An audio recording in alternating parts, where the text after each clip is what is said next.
Hello Internet, it's TechGuy here with another video. This video is my update version 2.1, so let's get into it. The very first thing I want to talk about is the state of the channel as we currently are speaking. So, currently speaking, I have 229,000 views. I got 1,266 likes, a bit less than 10% of that number in dislikes. Comments, I've got 553. And over 500 subscribers. Thank you all very much for subscribing to my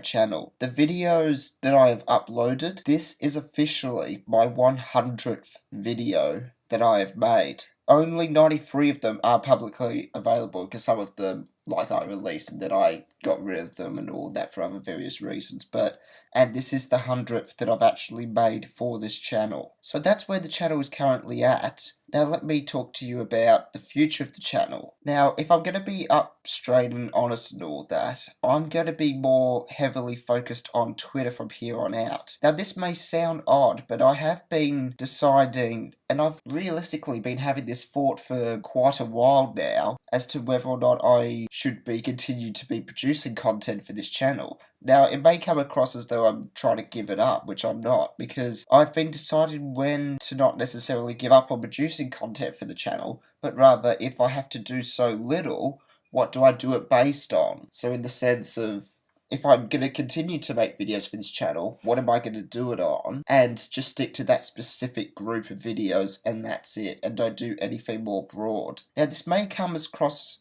as a surprise for many of you, thinking that I am giving up on the channel, but I'm rather making this video to advise you all of my 500 plus subscribers, because you're the ones that are more likely to come across this video, that I'm going to likely be producing even less content than I currently am, and you all know for sure how much content I make.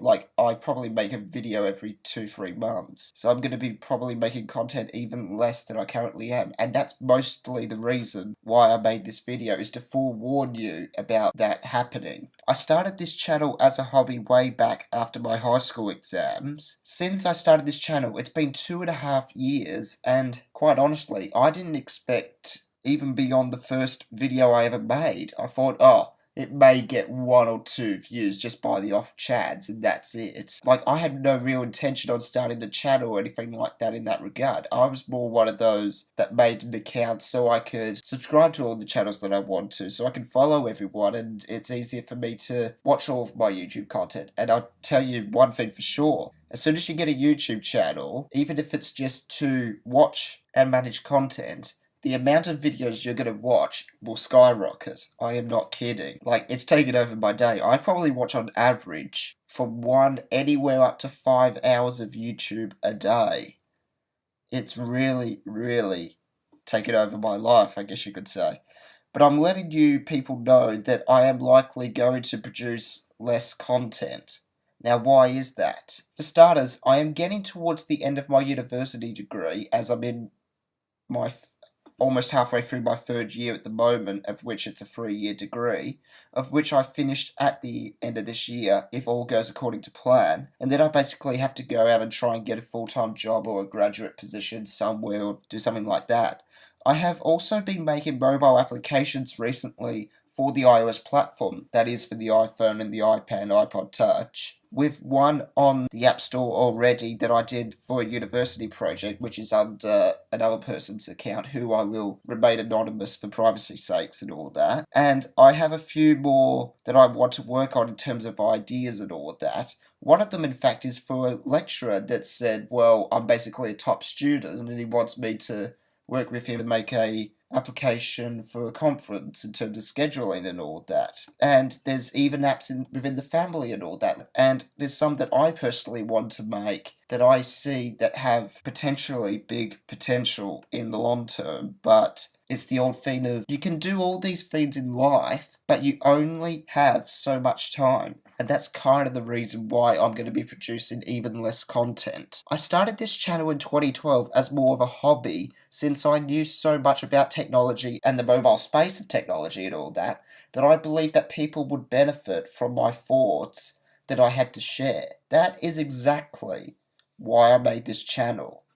I had no intention on ending the channel right on 100 videos, but I had no intention to make any money out of this either. It was just a pure hobby as an interest and all that, because I follow all this tech news stuff all the time. So I thought, why don't I put my thoughts out there based on all the current news as it's happening, which is exactly what I've been doing for the channel. But based on the economy that we live in today, I need to, for my own personal sake, start to create more sources of revenue income.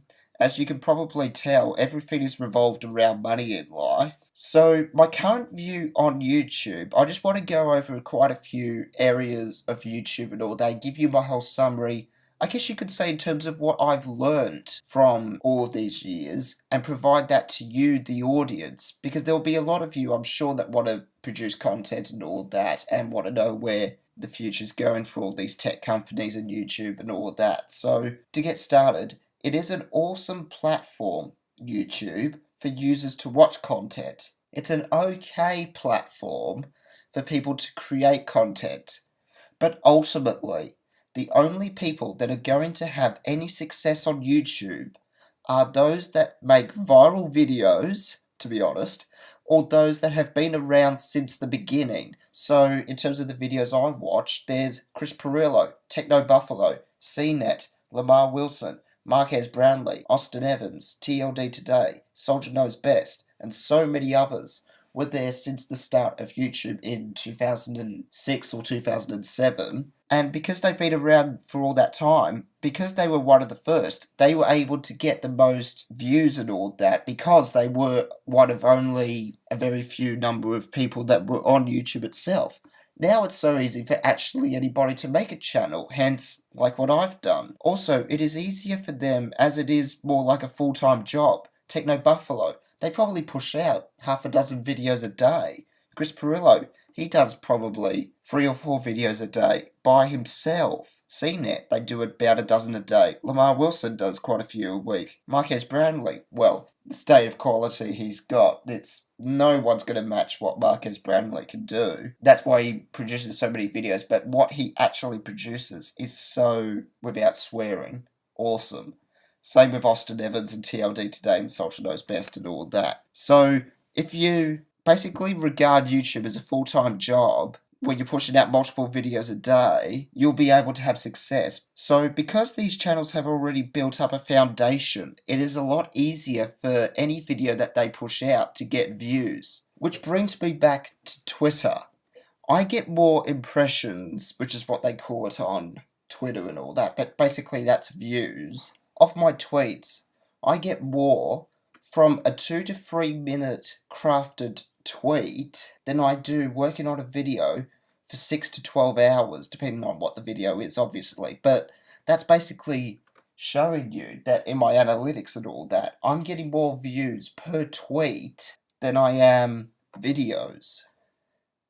So it's making me question as to whether or not YouTube is the right platform for what I want to do. I guess you could say also from the fact of I hardly have any gadgets to talk about. Yes, I can talk about the news and all that, but what makes it easier for tech YouTubers to talk about all this stuff is because they literally have the gadgets and the camera equipment and all that to record videos and all that. I've got none of that. So this video, for example, to be honest, I'm not expecting to get any more than 50 views in its lifetime, because no one will be interested in these types of videos, but it's one of those, I'm publicly putting it out there, so especially you, the subscribers, know exactly what is happening, because I want to forewarn you about where this channel is going. So, for the YouTubers of tomorrow, if you are someone who wants to be, say, a tech YouTuber, don't make this video want you to put off from doing it. But I have a few things that I want to mention and tips that might help you in the future if and when you eventually want to make a YouTube channel. Having slides like what I'm doing may be easier to list the points you want to say, but they do not gain enough traction apart from a select few videos at very specific times of year. And the reason I say that is because people want to see video content. They don't want to see PowerPoint slides because they'll think, oh, it's just like sitting in a lecture at university or anything like that. And they associate that words requires effort to read and all that. And that's probably one of the biggest mistakes I made in terms of deciding which approach to take for my videos. But it's easiest for me to do, obviously, because that was the best way for me to put out my content, record the content, and get all of my thoughts out there. You should try and aim to have no more than one dislike for every 10 likes that you get on all of your videos. Otherwise, you're doing something wrong, and you should look at what you're trying to do and all that, and learn from what others are doing that are doing well. Editing can go a long way to make a video look good. Don't underestimate the power of editing. Long videos are not necessarily the best videos. I keep on wanting to make my videos shorter, but the styles of videos I do prevent me from doing that because of how extensive and how in-depth I want to go with everything. With all the knowledge I have to provide, I have to go so in-depth with everything that I do, but that's what prevents me from being able to do such short videos. If you want to be successful, you will really have to push out a bare minimum of one video a week on a dedicated day weekly. Another important tip to remember, and this is a really important one, is compress your videos. Now, if you're a tech YouTuber, you'll understand what this is, but if you don't, basically, if you get a program like Handbrake, which you'll be able to easily get through a simple Google search, you basically make your video in Premiere Pro, Final Cut, or iMovie, which I basically made all my videos in iMovie ever since I got my Mac, but it will decrease the actual file size of what you're uploading, making it far easier to upload with slow internet speeds without any real loss of quality at all. So that's what I want to talk about for YouTubers of tomorrow. Now what I want to do is go through each of the major tech companies that I've at least covered over the time of me doing my channel and all that, and give you my thoughts as to how they will go into the future. So the first one's obviously Apple, because you know me, that's what I cover for the majority of my stuff. So for the iPhone itself, it has a great future for the device, but this will be more concrete in terms of having a great future if they can make software that is better used for large screen phones. And I guess you could say the same for the iPad, in the sense of the iPad's more of a matured product, in the sense that the only thing that's really holding it back is software, especially like split screen multitasking and all that, and that they need to bring out maybe something like the iPad Pro or iPad Plus, whatever it's called. I'm sure it will be iPad Plus, but a lot of people say iPad Pro. That could like re-energize the lineup, in the sense of it's an even bigger tablet as a possible thought. Relating to iPods, it's on the verge of being extinct. And I know that's going to upset a lot of you out there, and even though the biggest video on my channel, with over 60,000 views or whatever, is the flashback for the histories of the iPod and all that, for the iPod Touch. However, I expect an update for that iPod Touch purely just to get a new processor when iOS no longer supports it. So if they bring out iOS 9 or iOS 10 and it doesn't support the A5 processor, which is inside the iPod Touch 5th generation, I expect them to then bring out an updated model with maybe like the A8 or A9 chip in it, depending on which year it is. And it will always be 1 or 2 years behind it to make you want to get an iPhone over that. But the rest will basically remain the same, or eventually the iPods are going to get discontinued. You know it's going to happen. As for the Apple Watch, it is the best smartwatch out there, but it will skyrocket in sales providing they add third-party app support, which is just a matter of time, which they're working on, fix a lot of bugs, which is what they'll eventually get around to, get 2 or more days of battery life out of it, which will come down to the processor having a smaller nanometer size, and also fitting a larger battery in the watch itself, and lowering the price. If they fix all of those, the sales are gonna go up for it even more. Apple TV, there's a great future for it, providing that they at least bring out, say, a 4th generation, which is what we're hoping to see at WWDC 2015, and they add at least Siri and the App Store to it, and eventually, when they bring out the TV streaming service, get the content deals locked in. In relation to the actual TV screen that we've had these rumours about all this time, the TV screen was never going to happen because it would have been hard for them to ship and all of that, because they mostly deal with handheld devices and really tight packaging and all of that. And TV, I don't think that's more the sort of thing that they want to do. I think where they're trying to go with the Apple TV is to put everything in one device, so you get your free-to-air TV, you get your paid TV content, you get access to all of your iTunes content, you can AirPlay from your iOS devices to your TV, you can use third-party apps, you can control it all with Siri. Basically what they want to do is to get one box that does it all and make you put it into your TV, and then through your TV settings you set it to that video output that never touch the TV's dedicated remote again. You only control it through the Apple TV. That's where Apple's going with it. I can almost guarantee it. As for their whole music division, the future is streaming, and Apple is coming to realise this. It's just a matter of getting the content deals and getting the right price and features and all of that. It will slowly happen over time. For TV streaming, it will be a deal breaker for the industry, for the TV industry that is, if they get the pricing right and the content right as well. And the Apple Car, it's not going to be released until 2020, of which I don't know if I have any confidence in buying an Apple Car, nor would I would know anyone that would have any confidence in buying one, because they're not specialised in the motoring industry and it's new for them to all get into. I guess you could say the same with Google with their driverless cars and all that they're bringing out at the moment. Next I'm going to go on to Samsung. So in relation to the two major phone lineups that they have, I don't really know much beyond the two major phone lineups in terms of all the other phones and that they offer. But for the Galaxy S range, with the S6 being the current one, it is a great range of phones, but they have to realise that what made their phones unique is what will hurt them in the long run if they do not include it.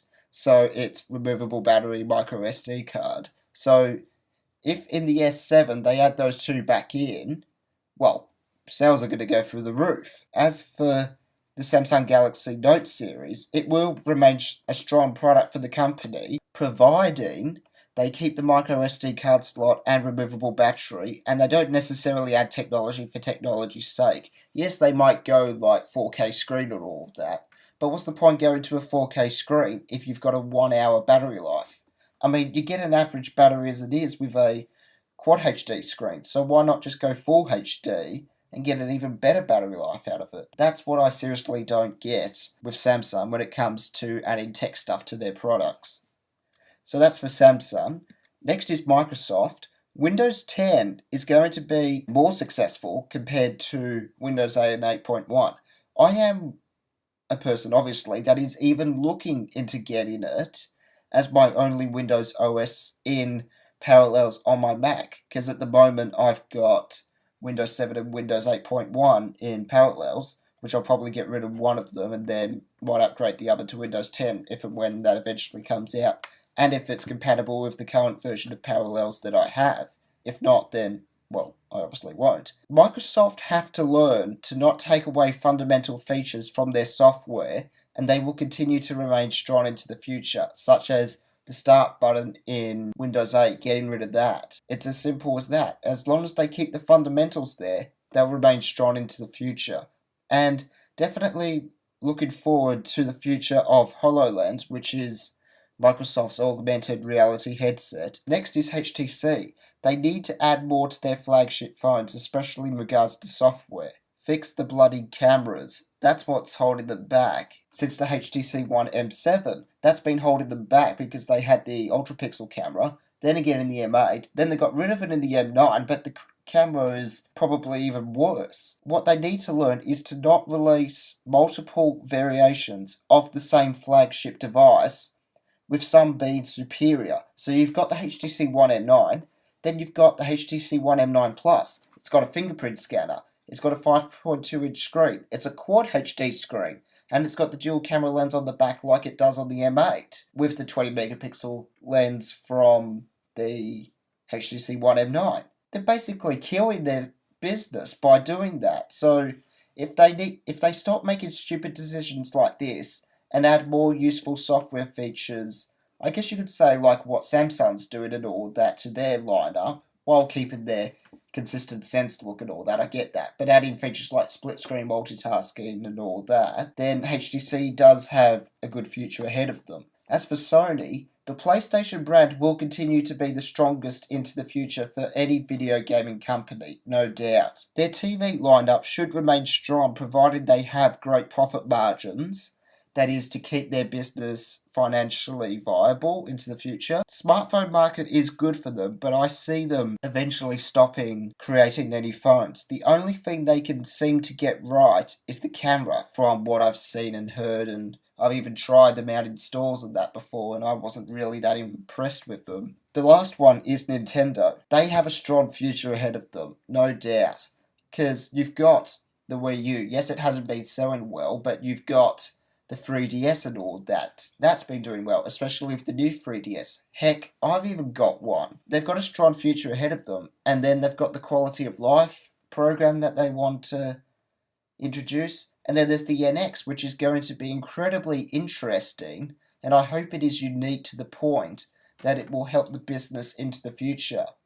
They're also thinking wisely, Nintendo, very recently, in terms of what to include. So there's the Nintendo World Championships at E3 2015. Also, if you want to learn or stay up to date about Nintendo stuff, I'm making it compulsory. I'll probably put an annotation on the screen here, or if I haven't, I'll put a link to it definitely in the description below, that you have to go and subscribe to Game Explain, because they basically dedicate their whole life to Nintendo content and all that. That's what their whole channel is based around, and I really do thank Andre and all that for creating such great content out there and all that, if he ever saw this video, which he won't. So, you know what I mean? He's done really good content. And I'm probably not going to have enough time to make an E3 2015 video for Nintendo and all that. So I would recommend that you do follow Game Explain's channel to see what they want to see from this E3 as my thoughts, because I've been following them for such a long time now, probably as long as I've had this YouTube channel. I guess you could say I've almost developed the same thoughts and all that they have in terms of where